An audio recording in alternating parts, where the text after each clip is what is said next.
From the St. Louis Public Radio Newsroom, this is The Gateway. It's Wednesday, June 24th. I'm Wayne Pratt. More than 1,000 federal jobs are moving from North St. Louis to downtown. The workers have been at the Goodfellow Federal Complex, and many say they've been exposed to lead and asbestos. St. Louis Economic Development Corporation Director Otis Williams says the move will be good for the local economy and worker safety. The idea is to put them in a safer environment, but also to retain them here in the region. The announcement comes on the same day as Accenture Federal Services confirmed plans to bring 1,400 jobs to the area. More on all that in just a bit.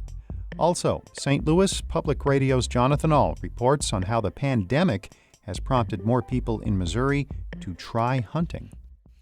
As we mentioned, the federal government has signed a $72 million contract to move employees from North St. Louis into a new office downtown. St. Louis Public Radio's Kayla Drake reports. Over 1,000 federal jobs will relocate to the One Met Square building downtown next year.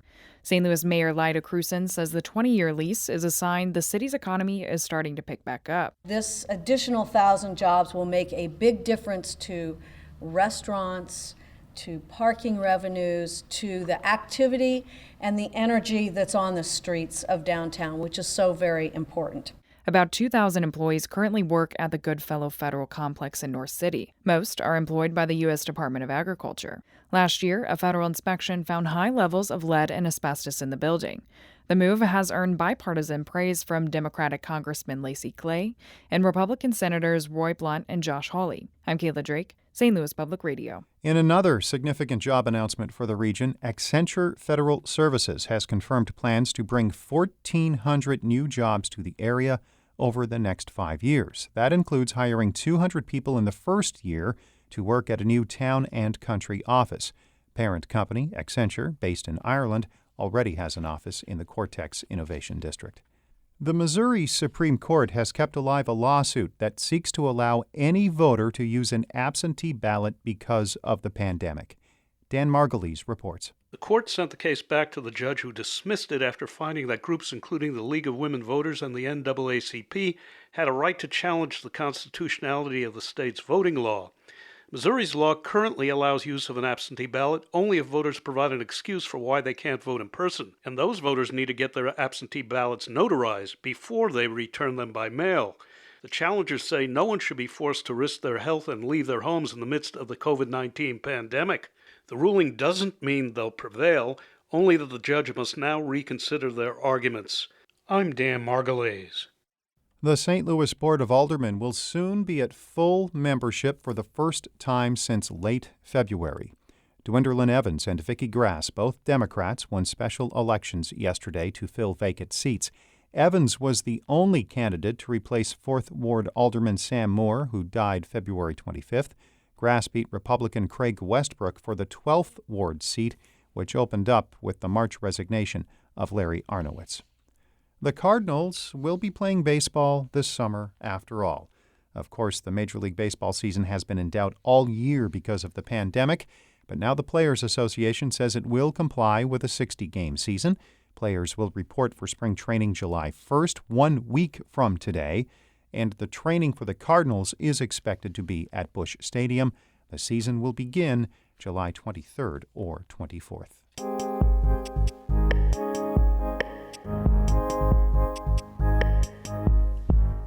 Almost 20,000 new hunters tried out the sport during Missouri's turkey season this spring, and the number of birds youth hunters took in was up by more than 10%. St. Louis Public Radio's Jonathan Ahl reports coronavirus and the subsequent cancellation of many activities are behind the increase. 6-year-old Frank Girondo of Rolla went hunting for the first time this spring with his family. He says he had a great time, even though he didn't get a bird. Frank says it was fun to try to outsmart a gobbler that came back to his family's blind several times. Yeah, like this one was so smart. He never wanted to come close enough, but one day he got come 30 yards and a shot. But he missed. The Girondo family went turkey hunting 13 times this season, both of the youth days and 11 times during the regular season. Nick Girondo says that was 100% because of the coronavirus canceling soccer, baseball, and family trips.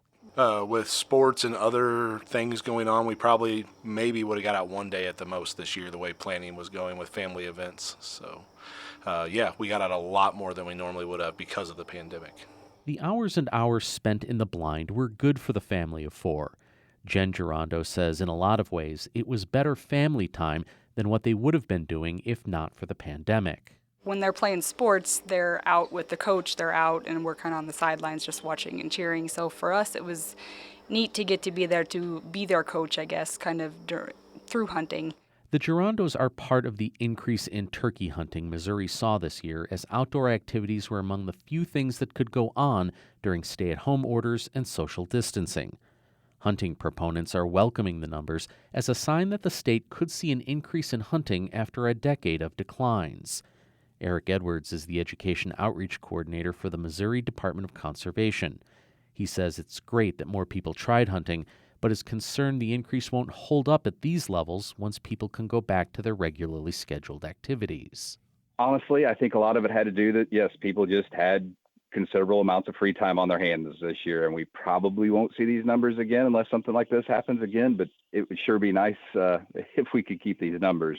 But some first-time hunters are planning to return. Carly Aubel went hunting this spring when she won a raffle to go on a free trip. The Webster Groves resident says normally she would have passed on it, but was going stir-crazy at home, and the idea of being outdoors was too good to pass up. Aubel says it was exhilarating to go hunting. You know, the moment that a turkey comes out is a very exciting moment. Your heart starts beating, you start shaking a little bit. It's extremely exciting, and I would say I would have to do it again if I had the opportunity. Even with the increased activity, the news wasn't good for all people in the hunting business. Rob Mahalovic and his siblings run Missouri Hunting and Outdoor, a 1,300-acre hunting ground near Crocker in the Ozarks. He says they had 28 hunting groups from 9 states booked for turkey season. But because their property includes a lodge and dining facilities, they had to close because of coronavirus. Looking at it, we just couldn't guarantee our staff's safety or our guests. So we had to cancel the season, and it was very painful. We're a small operation in a lot of ways. Mahalovic says they hope to be fully open by deer season and are exploring adding campgrounds to their property to accommodate hunters if the lodge has to stay closed. He's also concerned the coronavirus increase in hunting will be a one-time thing. But Nick Girondo says the bonding his family had has him focusing on a new priority even after the pandemic. To carve out that time, it showed how special it is to carve out that time and spend that time together, so to make sure we have that time as a group. Summer is a slower time for hunting in Missouri, so it's hard to tell if the turkey hunting boom will carry over to other seasons. But the Missouri Department of Conservation is reporting a slight increase in fishing licenses and small game hunting permits so far this summer. In Rolla, I'm Jonathan Ahl, St. Louis Public Radio. Our Fred Ehrlich edited that report. Shula Newman is the executive editor of St. Louis Public Radio. Music by Ryan McNeely of Adult Fur. I'm Wayne Pratt. From the St. Louis Public Radio Newsroom, this has been The Gateway.